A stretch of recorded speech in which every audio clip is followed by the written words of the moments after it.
Okay. Yun na. Hello guys! Welcome back again sa aking channel. And ngayon, by update tayo. So, nandito tayo sa taas and pasensya na dahil makalat pa dito dahil syempre nagpapatrabaho pa tayo. And ang update natin ngayon guys, ang ating terrace. Papakita ko sa inyo ngayon ang finished product. Pero bago yan, inuna talaga namin tong terrace kasi if ever kasi na magkulang yung ilalagay namin ng kanupi doon sa baba, ay hindi na namin siya lalagyan dito. And nakaplano talaga, yung plano talaga namin ni Javi dito sa aming terrace ay itong pinolik board kung saan itong ginamit namin dito sa aming kwarto. So yan talaga yung una naming plano dito sa aming terrace. Ilalagay lang namin ay pinolik board. Pero dahil nga nagdadalawang isip pa kami dahil baka kulang yung aming canopy, kaya pinagplanuhan na lang namin na pwedeng semento na lang ang ating ilalagay dito sa ating terrace na flooring. And natapos na din nilang lagyan ito ng railings para nga din safety sinik.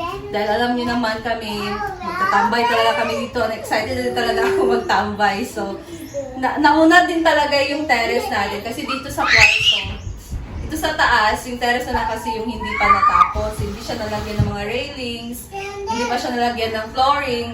So, ngayon natapos na siya and nauna pa siya kaysa dito sa ating kwarto. Dahil ang kulang lang din naman dito sa ating kwarto ay ang ating double wall tapos ang ating kisame. So, ayan guys. And excited na din ako dahil syempre maganda na siya. Mas maganda pa dito sa labas yung terrace namin yung flooring kasi nakasemento. And syempre, meron kaming mga friends na mahilig din talaga sila pupunta dito sa bahay. And ngayon, meron na kami sariling bahay. So, dito na kami magtatambay sa aming terrace. And I'm so happy dahil natapos na siya. And yung kulang na lang talaga, if ever na may sobra pa sa aming canopy na ilalagay sa aming kusina, yung roof ba. So, pwede namin ilalagay dito dahil marami pa kaming plano ni Javi dito sa aming terrace if matapos na lahat. So, ayan guys, papakita ko na sa inyo and kasama namin dito ngayon si Nick. So, ayan. Madumi pa. Wow! Wow! Ayan guys. Natapos na. Ito na ang itsura ng ating terrace ngayon. Basta pa ba, Nick? Hindi naman. Basta pa siya ba? Stay there. Stay there. Tubig man. Di ba basa? Tubig. Ayan guys, tingnan nyo, nakasemento ng ating flooring. And woo! Kapagtambay na talaga kami dito. Nasaya si Nick. Alay, kami. Pangit ng damit ni Nick. Bababasa yun yan. Ayan. And dito guys, Wire, wantay wire biyang. Ay, stay there. And dito guys, ayan, ang luwag ng terrace na. Kailangan tong i-transfer nila kasi na ano kami dito. So dito guys, makikita nyo na merong semento. So yan yung dito kasi namin in-extend yung aming pader. Kaya yan ang nangyari. Sinemento na lang namin hanggang dyan para hindi na din kami maglalagay dyan ng canopy. Dyan na lang sa aming kusina. Ang plano namin ni Javi dito, lalagyan lang namin ng mga plants. Diba? Pwede naman. Ayan, so far, ang ganda. And hindi pa ito tapos guys dahil pipinturahan pa namin ito ng kulay. Siguro puti. Diba? Puti. So, puti. And lalagyan pa ito ng mga paint no para hindi siya mag-rust or magtayain. Ayan. And pa-smooth pa namin to. Or kung makapag-budget or kung meron mang sobra doon sa aming tiles, pwedeng i-tiles namin to. Or kung hindi naman, kung lalagyan namin to ng canopy dito, pwedeng vinyl tiles na lang aming ilagay. Kung merong canopy. Pero kung wala, ang ilalagay lang namin dito kung merong sobra tiles. Pero kung wala pa naman, pwedeng rough lang muna siya or smooth lang muna siya hanggang sa makapag-budget tayo for tiles, diba? Ayan guys. Tapos na ang ating terrace! Bye! Yay! So sa aking mga friends dyan, ano na? Gumala na kayo dito. Pwede na tayo dito magtambay. Diba? And excited na din talaga ako matapos kahit dito din sa taas ang ating wall at ating ating kisame kasi para makapag-transfer na dito. Pero mas maganda rin naman na mayroong canopy para kahit maaraw or umuulan, Oo, pwede makapagtambay dito. Yeah, so mas maganda din.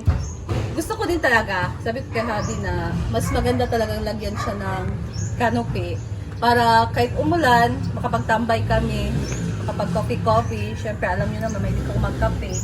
And kahit gabi, makapagtambay kami dito, no? Or ganito, pagka, hindi tayo mainitan, hindi tayo maulanan. So, ayan. Lipat mo na ako doon para And makita nila.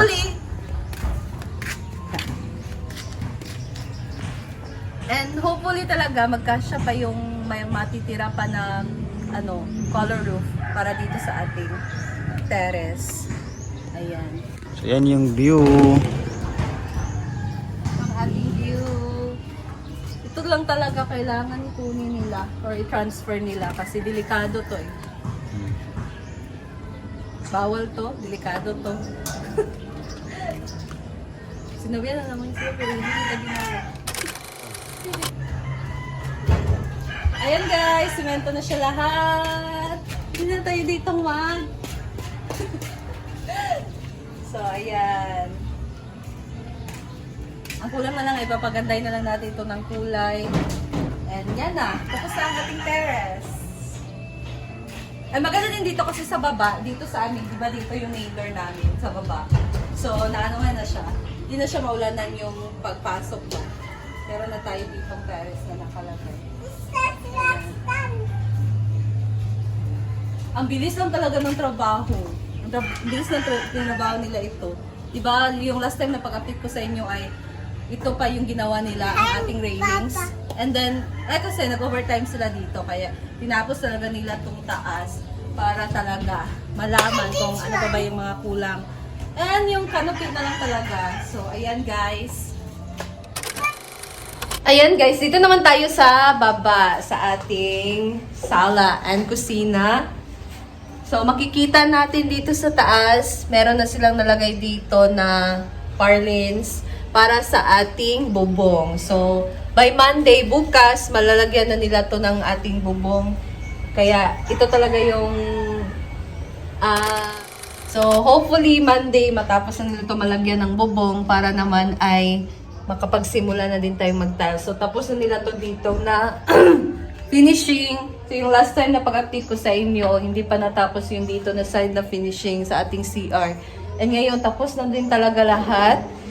Dito naman, ipapakita ko sa inyo guys, na nag-extend kami dito ng lababo. So, dito sa labas, bale, lalagyan pa naman to dito ng wall. And dito yung magiging namin, door sa labas. And then, pagka dito naman, so makikita nyo, mayroon pang in-extend dito na lababo. Ayan, extend yan. Dahil dyan namin ilalagay ang aming stove kung saan kami magluluto.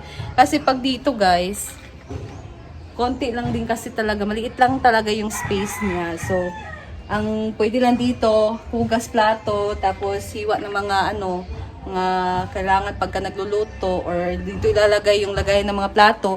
So wala nang space para sa ating stove. Kaya naman ngayon, extend na din talaga namin dito sa labas. Ayan, dito na tayo magluluto sa ating dirty kitchen dito sa labas.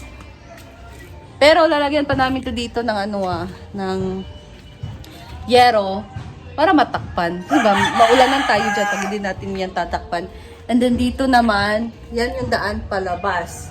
So, pero lalagyan namin yan dito ng pintuan or grills lang na pintuan. So, depende na yan. Ayan guys, ito nang update sa ating bahay. And konti na lang talaga yung tatrabahoin nila. Tapos na lahat, finishing. So, kung meron sobrang semento, ipasmutan pa namin to. Smooth. Pero kung hindi na magkasya, skim coat na lang. Mas maganda din naman yung skim coat para diretso na. And then, meron na din siyang kulay. Ayan. So, yan. Meron na nalagay para sa ating bubong. Ilalagay na lang ang ating color roof bukas. Yan ang ating wall sa ating lababo. Ito na din ang ating CR. Ayan. So far, konti na lang mga kailangan pang ayusin. And makapag-tiles na lang tayo. Makapag-tiles na. Dito na lang din. So, ipasimento pa namin to dito ang flooring. Hanggang dyan. Dito. Ayan guys, so that's all lang muna for today's bahay serye update. So, konti na lang talaga yung mga ayusin, tiles na lang, and then yung dito doon sa ating kusina and ang ating CR na malagyan na din ng bowl or yung inodoro. And then dito ilalagay na lang din ang ating yung sink sa ating lababo and yung tubig pa pala. Kailangan pa namin paayusan yan ng tubig, linya ng tubig. So, that's all mga Bemshi. And abangan nyo na lang ang aking next update sa ating bahay serye. And hopefully talaga by next week matatapos na to. Dahil excited na din talaga kaming matapos to. And syempre, sa susunod ay house blessing na yung plano. So, ano pa kami ni Habi dyan. Nag-uusap pa kami. And that's all, guys. So, thank you so much for watching. And see you again sa aking next update. Bye!